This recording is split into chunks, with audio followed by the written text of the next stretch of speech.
Republik, masa mempertahankan kemerdekaan 1945. Bab 3. NU dan Perjuangan Kemerdekaan. Dengan pengayaan istilah Arab, Arabiyah. Bab ini mengurai peran historis dan teologis Nahdlatul Ulama, NU, dalam fase paling genting kelahiran Republik, masa mempertahankan kemerdekaan 1945-1949. NU hadir bukan semata sebagai jam'iyah keagamaan, melainkan juga sebagai kuah ijtimiyah, kekuatan sosial yang mengartikulasikan nilai-nilai Ahlus Sunnah wal Jamaah ke dalam tindakan kolektif.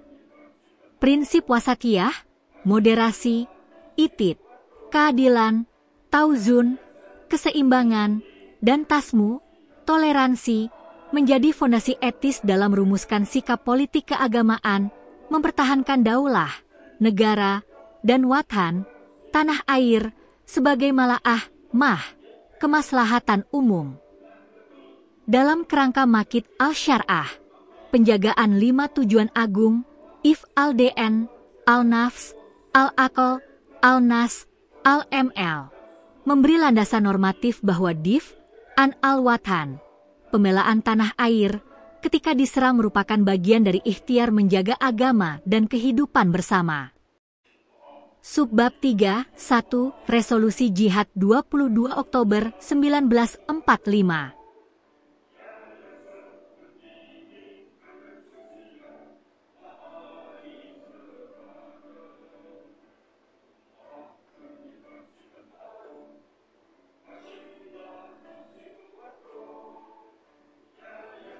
Resolusi Jihad lahir dari realitas politik yang cair pasca proklamasi 17 Agustus 1945. Ketika pasukan sekutu bersama Nica berupaya merebut kembali kota-kota penting, para masyaikh NU membaca situasi tidak hanya sebagai persoalan geopolitik, melainkan sebagai fitnah kuber, krisis besar yang mengancam if al-DN wa al-Watan, penjagaan agama dan tanah air. Disinilah otoritas keulamaan KH. Hashim Asy'ari, sebagai Rais Akbar tampil memformulasikan Takm al-Syar, penetapan hukum syar'i atas kondisi darurat. Resolusi menegaskan status jihdif, jihad defensif, melawan agresi yang mengancam eksistensi negara dan keselamatan warga. Karena bersifat defensif, ia berkelindan dengan kaidah dar, al-mafsid muqaddam, al-jalb al-mali, menolak kerusakan didahulukan daripada menarik kemanfaatan. Formulasi kewajiban diperjelas, bagi mereka yang berada dalam radius terjangkau medan tempur, pembelaan bersifat ain, kewajiban individual, sedangkan bagi yang berada di luar jangkauan bersifat kifyah, kewajiban kolektif yang gugur bila telah diwakili sebagian. Pembedaan derajat kewajiban ini mencerminkan kecermatan fiqhiyah NU. Beban syar'i ditakar sesuai kemampuan dan kedekatan ancaman.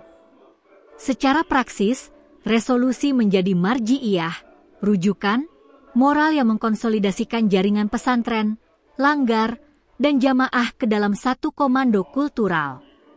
Efek psikologisnya sangat besar, syiar, semboyan, jihad defensif menghapus ragu, mengikat niat, dan menautkan gerak rakyat pada legitimasi ulama.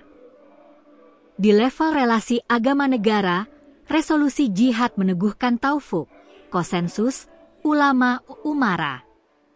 Pemerintah yang baru lahir memerlukan landasan moral, ulama memerlukan kanal politik agar fatwa tidak berhenti pada mimbar. Sinergi ini melahirkan koherensi antara niyah diniyah, niat keagamaan, dan giyah wa'aniyah, tujuan kebangsaan Republik dipertahankan bukan karena ia sakral secara teologis, melainkan karena ia waslah, instrumen untuk ta'al mala'ah, menghadirkan kemaslahatan. Subbab 3, 2, Peran Laskar Hizbullah dan Sabilillah.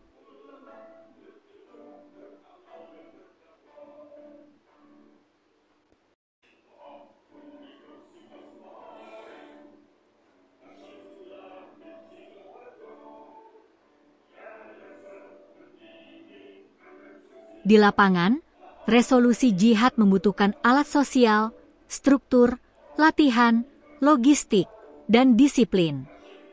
Lahir dua formasi utama, Hizbullah dan Sabilillah. Hizbullah mengonsolidasikan pemuda santri yang dibekali pelatihan semi-militer, membangun kultur disiplin, dan membentuk rantai komando lokal regional. Sabilillah, lebih cair, adalah payung mobilisasi rakyat yang digerakkan para kiai dan mubalik untuk pengamanan wilayah, pengintaian, penghubung logistik, dan perlawanan gerilya. Keduanya menegakkan etos ahtanmiyah, ketaatan organisatoris yang berpijak pada sam'an wa atan, taat mendengar dan menjalankan perintah, selama memenuhi prinsip al-amru bai al-ma'ruf wa al-nahi an al-munkar. Keunggulan Laskar NU adalah basis sosialnya, pesantren sebagai markas takwaru, pusat kebudayaan spiritual yang berfungsi ganda sebagai pusat logistik, klinik darurat, dan sekolah kader. Jaringan kultural ini melahirkan trust yang tak mudah ditiru oleh formasi sekuler murni. Kepercayaan inilah yang memungkinkan operasi-operasi berisiko, peronda malam, sabotase jalur suplai lawan, penyelundupan obat, hingga evakuasi keluarga pejuang dijalankan dengan minimal kebocoran informasi. Di banyak daerah, Hizbullah terkoneksi dengan TKR yang kelak menjadi TNI. Koordinasi menghasilkan pembagian tugas, unit reguler memegang front terbuka, laskar santri menguasai rear dan flanks melalui mobilitas, kearifan lokal, dan urf, tradisi setempat yang dipahami mendalam. Di tataran etika perang, laskar-laskar ini diarahkan mematuhi awi al-jihad, batasan-batasan jihad melindungi non-kombatan, menjaga rumah ibadah, tidak melakukan ghul, ekses kebrutalan, dan mengutamakan perdamaian, bila tercapai kemaslahatan yang lebih besar. Inilah wajah fiqh al-jihad NU, ketegasan tanpa kehilangan peri kemanusiaan, azm, ketegasan yang disertai ramah, kasih sayang. Subbab 3 KH. M. Hashim Latif dalam medan perjuangan. KH. M. Hashim Latif tampil sebagai figur murab, pendidik, muarik, penggerak, dan penasehat yang menjembatani lam al-fatwu, ranah fatwa, dan lam al-amal, ranah aksi. Kepemimpinannya menekankan 3 hal. Pertama, tatbit al-niyah, peneguhan niat jihad yang sah adalah jihad defensif karena Allah, bukan amarah buta. Dengan begitu, energi perjuangan menjadi ibdah, ibadah yang menjaga hati dari ri, pamer, dan agresi. Kedua, tan alku, penataan kekuatan ia mendorong koordinasi lintas pesantren agar logistik, komando, dan informasi tidak berjalan sendiri-sendiri, sebab aliat alwidah el tuafik, satu tangan tak dapat bertepuk. Ketiga, ta'alif al-qulb, penyatuan hati menjaga kohesi internal umat, meredam friksi antar kelompok pejuang, dan memperkuat uhwah wataniyah, persaudaraan kebangsaan, sebagai kredit sosial perjuangan.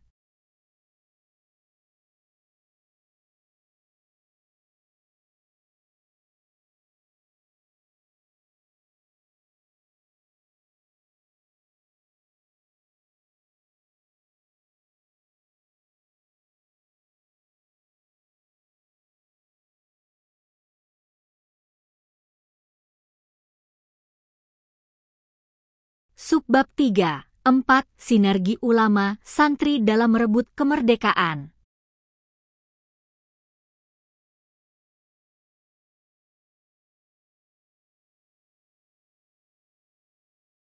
Relasi ulama santri dalam perjuangan bukan relasi komando kering, melainkan rab-er, ikatan spiritual.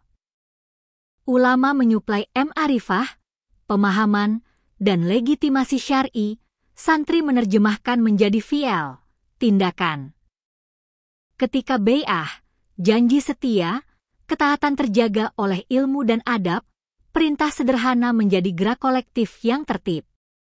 Pendidikan pesantren lama-lama terlihat sebagai madrasah al-irtil, sekolah improvisasi yang melatih santri membaca situasi, menyaru, berdiplomasi, hingga menyusun pesan yang tangguh di bawah represi.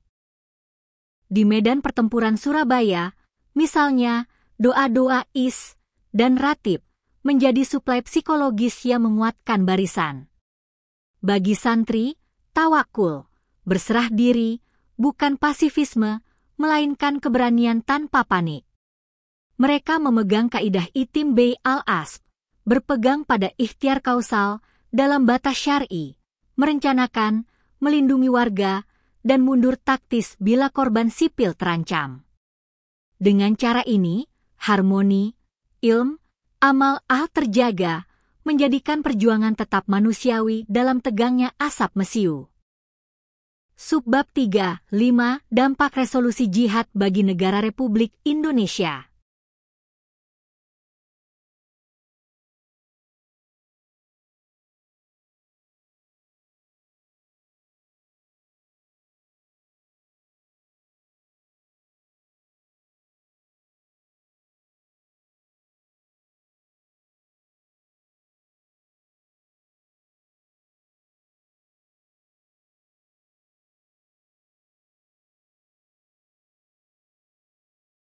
Penutup bab perjuangan NU di era kemerdekaan memperlihatkan bagaimana teologi aswaja yang bernafaskan wasatiyah dapat diterjemahkan menjadi desain sosial politik yang efektif.